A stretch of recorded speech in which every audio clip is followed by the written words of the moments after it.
بسم الله الرحمن الرحيم، والصلاة والسلام على أشرف المرسلين سيدنا محمد.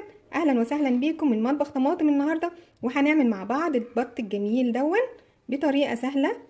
مسلوق ومتحمر في الفرن بطريقة سهلة خالص زي ما انتم شايفين كده. ويا رب يعجبكم الفيديو ان شاء الله، وتابعوني ونشوف مع بعض هنعمل ايه. الرحيم هنبدأ أول خطوة معانا تجهيز الرز بالخلطة. معايا حلة سخنة على النار، فيها طبعا الزيت. هننزل ببصلاية كبيرة،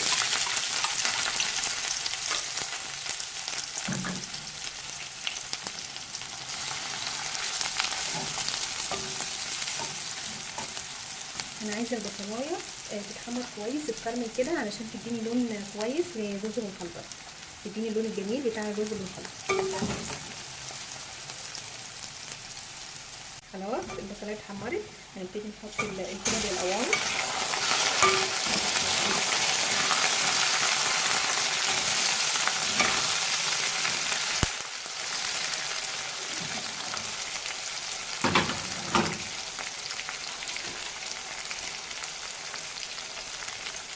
هبتدي اضيف التوابل.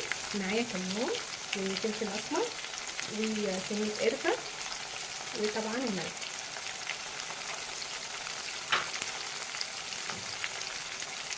بشوحهم كويس.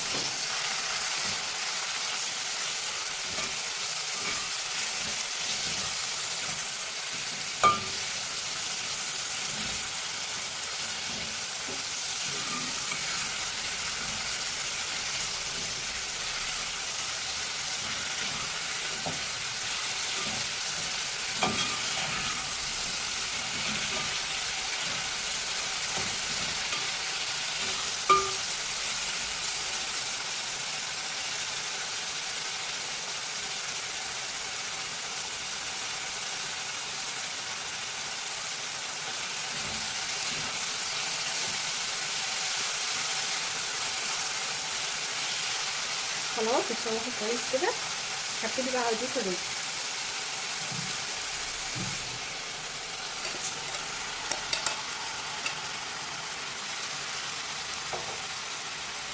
بس انا مش هسويه لان طبعا هيكمل سوا في البط، فانا هقلبه بس تقليبه كده على النار وخلاص، مش هسويه، مش هحط له ميه ولا اي حاجه خالص. هو طبعا هيستوي في البط بس كده. خلاص كفايه، هطفي ونبتدي بقى نحشي البط مع بعض. هي الواحده تقريبا 3 كيلو. خلاص طبعا نقعناهم الاول في ميه وخل، ولازم تتغسل كويس. وخلاص معايا الرز بالخلطه اللي لسه مستواش، هيكمل سوا جوه البط. هنسمي بسم الله ونبتدي نحشيهم. بسم الله الرحمن الرحيم.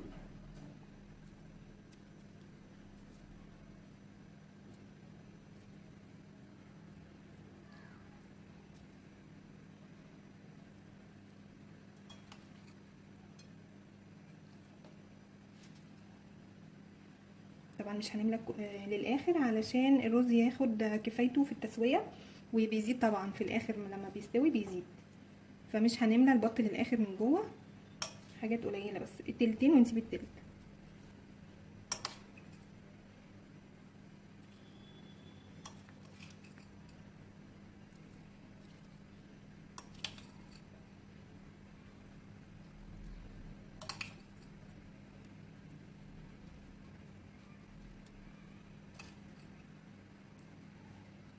بس كده هقفلهم بقى كويس وارجع لكم تاني. خلاص حشيتهم كويس وقفلتهم كويس لان كانوا جامدين. عشان ما ينفعش طبعا ان احنا نسيبهم كده من غير ما نقفلهم، طبعا بيكون بعد التسويه بيكون شكلهم مش حلو. خلاص هنبتدي بقى نحطهم في الحله على النار بعد ما الميه تغلي على النار.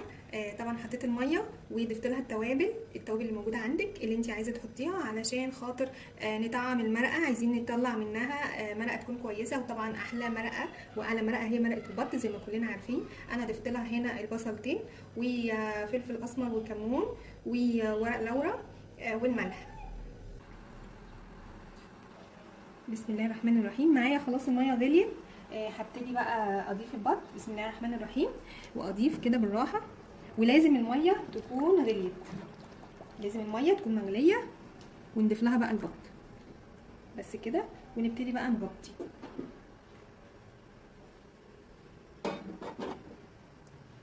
وخلاص استوى معايا البط زي ما احنا شايفين كده، وخد كفايته من السوا. وطلعته من الشوربه واديته دهنه كده بالمعلقه صلصه ومعلقه سمنه بلدي وشويه توابل، ودهنت الوش كده وهدخله الفرن.